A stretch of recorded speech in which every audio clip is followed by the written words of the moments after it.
Welcome to Feature Recaps. Today, I will be talking about a psychological thriller film titled Resurrection. The film starts with Margaret closely listening to a young girl's relationship with her boyfriend, who tends to be insensitive, but Margaret goes ahead and calls him a sadist. Initially, it seems that Margaret might be a corporate counselor, but as the story progresses, we find out that she holds an important position at a biotech company. The woman she was listening to was an intern named Gwen, and she took it upon herself to positively impact her life.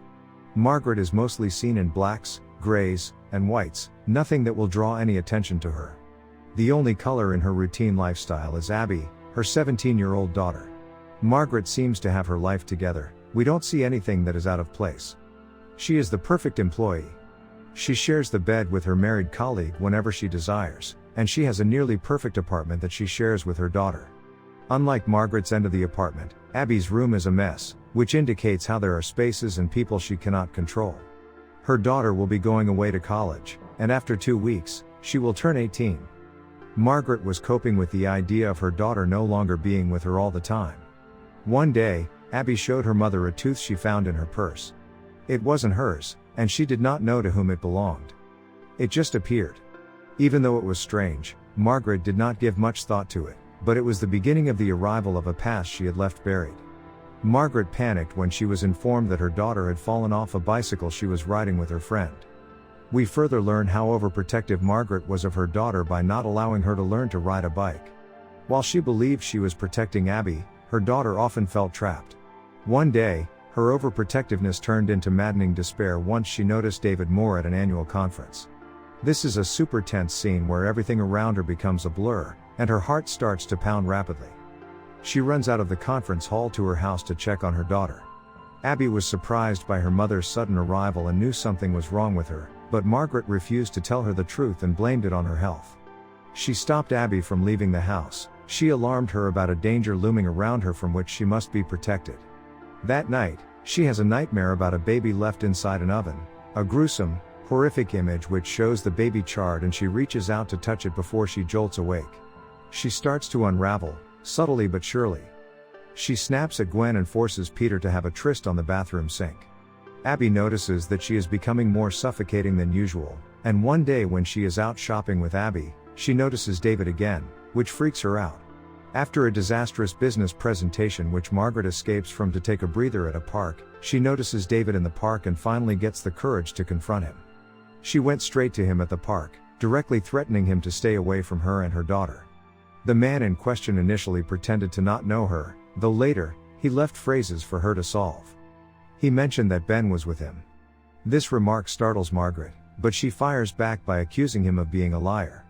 He leaves the park, but he smiles broadly enough for her to realize that the tooth Abby found was his. This is such a chilling scene. He was keeping his eyes on her daughter, and she didn't even know about it.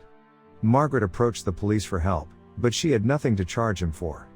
It is a tricky situation where she keeps seeing him in public spaces, but no direct threats were made, so he cannot be arrested. Margaret leaves, knowing that she was on her own to take care of her daughter. She adds an extra lock in her apartment, and she takes out a revolver she had kept hidden in her locker. We get to know about David more from Margaret when she poured her heart out to Gwen. In a 7.5-minute monologue, Margaret spoke about her past for the first time.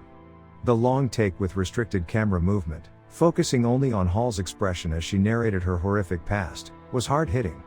Her parents were biologists, and she accompanied them to a conference in Canada. She met Moore there. She was 18 at the time. Moore was an attractive man, and in stark contrast to the boring environment she was in, she found him to be captivating. He managed to charm her parents and became a regular at their house. Margaret eventually moved out of her parents' house, stating that she was too old to be living with them. She started to live with Moore, and gradually the acts of torture started. He used to call them little acts of kindness. It started with cooking, cleaning, and asking her to never wear shoes, and she obliged. He would shower her with praise and affection after the acts. She felt seen and appreciated in his presence. He told her she was his muse, and she inspired him to make a major breakthrough. She was naive enough to believe him, but gradually the acts of kindness got worse. He would ask her to burn herself with cigarettes if she was unable to perform a task, and she did that. She realized that she was pregnant after 5 months of carrying the unborn. David forbade her from giving birth, and she did all that she could to stop the baby from growing, but she could not help it. She gave birth to him on her bed without any drugs or help. She immediately fell in love with her son, Benjamin. David knew how much the baby meant to her, and one day he asked her to go to town to get some supplies. When she returned home, all that was left of Benjamin were 2 fingers. No matter how many times Margaret asked him what he did to her boy, he replied, saying that he had consumed him. That the baby was living in him and, with time, Margaret started to believe it. She could hear the baby cry, she could feel that he was trapped. But she couldn't take it anymore, so she ran away with some money and a truck to America. She believed that she had left him behind, but after 22 years, he was back in her life to traumatize her to insanity. Gwen did not know what to say. She awkwardly left, either choosing to not believe what she had just heard or simply forgetting about it. What is interesting is how it was David who had forbidden Margaret from drawing, and after 22 years, just a day or 2 before her daughter handed her the tooth, she drew for the first time in a long while. It seemed as if she subconsciously knew about Moore's arrival, and she wanted to do what she enjoyed doing before he came into her life once again. It could also be her way of exercising her free will before she lost control of her life. She drew triangles the first time he met her, and she was drawing the same before he arrived again. Margaret tried to decode Moore's message, and she realized that he mentioned the word boulevard. She found a hotel by the same name and waited in her car for him. She noticed him leaving the hotel and going to a restaurant. She approached him there. She warned him to stay away from her life, but he agreed to do so only if she performed an act of kindness. He asked her to walk to her office barefooted every day, and only then would he leave them alone. She refused to take orders from him anymore. He once again spoke about Benjamin. He mentioned how her boy was alive, and he had kept him alive, but if he chose to kill him, she could not blame him for it. Margaret left the diner determined not to accept his order, but she prioritized her daughter's life and chose to walk barefoot to confirm her safety. Abby believed that her mother was suffering mentally and that she needed help.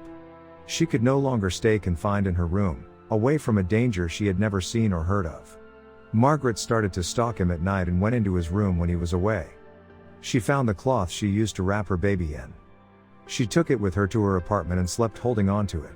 She woke up realizing that she had lactated, her life was chaotic, and she could no longer reason any occurrence. The lactation could be an indication of the deprived mother, who wanted to nurture her baby, a joy that was taken away from her, but the thought of holding her baby again made her body react. Margaret watched Moore every night, contemplating murdering him with her gun. When Abby warned her that she would leave if her mother continued to keep her locked in the house, Margaret decided it was her time to kill the man. She held the gun to his head, but she could not shoot him. He got hold of her and reasoned that she could not shoot because she knew that the baby lived in him. He punished her by ordering her to hold a stress position every day from 2 a.m. to dawn. Margaret performed according to his demand, but Abby ran away from the house, and she could not stop her. She was determined to be the perfect mother to her children this time and decided to meet Moore when he invited her to his room at night. She left a note and a video message for Abby in case she failed to survive. Moore welcomed her in peace. He had set a romantic dinner in his room. They discussed their past, the first time they met. He went ahead and asked her to listen to her baby. She placed her ears on his stomach. She could hear the baby. She could feel him inside. She begged her son to forgive her for leaving him. Moore comforted her, saying that the baby forgave her. Margaret was certain now that her baby was alive, and she needed to rescue him. She grabbed the knife she had kept hidden under her sleeves and attacked Moore. She injured him enough to be able to tie him with cable wires to the bed.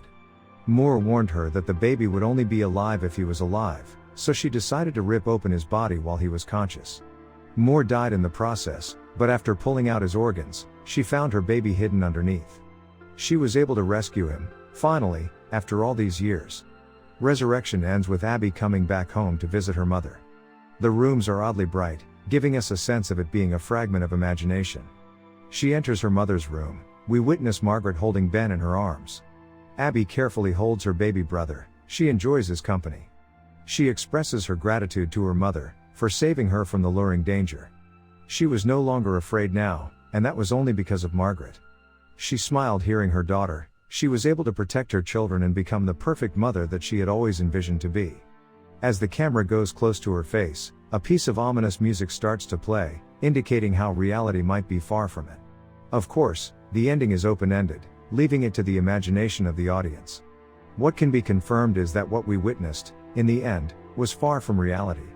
It was a hallucination or nightmare, or even supernatural.